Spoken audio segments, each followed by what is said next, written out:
सत्ता के गलियारों से सड़क से संसद तक नेताओं की कथनी करनी का सच जब भी डोलता है, मैं अशोक वानखड़े बोलता है।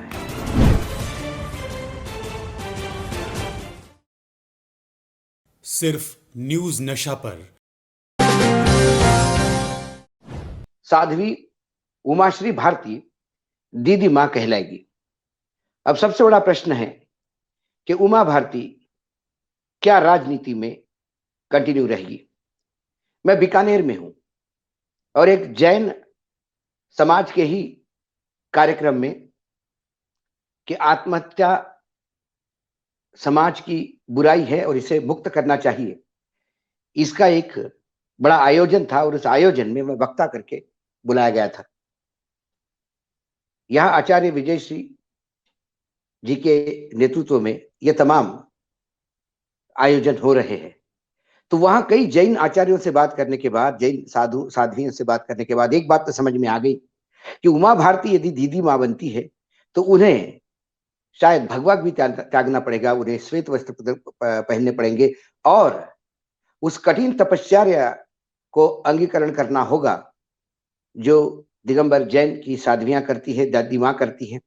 और फिर राजनीति से उन्हें दूर ही रहना पड़ेगा, क्योंकि जैन चाहे श्वेतांबर हो, दिगंबर हो, उनके किसी भी आचार्य हो या किसी भी साध्वी या दादी मां हो, उन्हें राजनीति में जाने की अनुमति नहीं होती है। तो उमा भारती का ट्वीट कि मैं मेरे परिवार से अलग होने जा रही हूं और मैं सबको त्याग रही हूं, यह त्याग तो उन्होंने तभी किया था जब पहली बार उन्होंने संन्यास लिया था। 1992 में उन्होंने संन्यास लिया और उसके बाद वो उमाश्री कहलाई। तभी उन्होंने अपना पिंडदान किया और संसारिक जीवन से मुक्त हो गई। लेकिन राजनीति, हिंदू धर्म के साध्वियों को राजनीति शायद करने की परमिशन है, तो उसके तहत वो राजनीति भी करती रही, चुनाव भी लड़ती रही। उमा भारती टीकमगढ़ के एक गरीब परिवार में जन्मी एक बच्ची थी, लेकिन विलक्षण प्रतिभा थी। बचपन से पौराणिक कथाओं का कथन इतनी ताकत के साथ करती थी कि सुनने वाले मंत्रमुग्ध होते थे।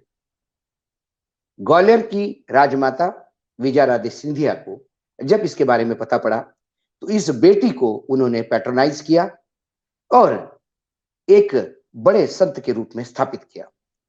उमा भारती विजयाराजे सिंधिया की ही देन है। वो देश प्रदेश में अमेरिका से लेकर ऑस्ट्रेलिया तक तमाम जगहों पे धार्मिक प्रवचन करते घूम रही थी। लेकिन जब राम जन्मभूमि का आंदोलन हुआ, उस आंदोलन में विजयाराजे ने उसकी प्रखर वाणी को उपयोग में लाते हुए भारतीय जनता पार्टी के सदस्य के रूप में उतारा। वो भारतीय युवा मोर्चा की अध्यक्ष भी रही। पहली बार 84 में वो सांसद का चुनाव लड़ी, 1984 में खजुराहो से, और चुनाव हार गई। लेकिन उसके बाद कभी उन्होंने हार का मुंह नहीं देखा। उसके बाद 1989, 1991, 1996, 1998, 1999 तक लगातार वो चुनाव जीतती रही। आखिरी लोकसभा चुनाव उन्होंने भोपाल से जीता था। और आप हमसे जुड़े रहने के लिए सब्सक्राइब करें YouTube पर, फॉलो करें Twitter पर और लाइक करें Facebook पर। और ज्यादा जानकारी के लिए आपको टाइप करना होगा सिर्फ न्यूज नशा।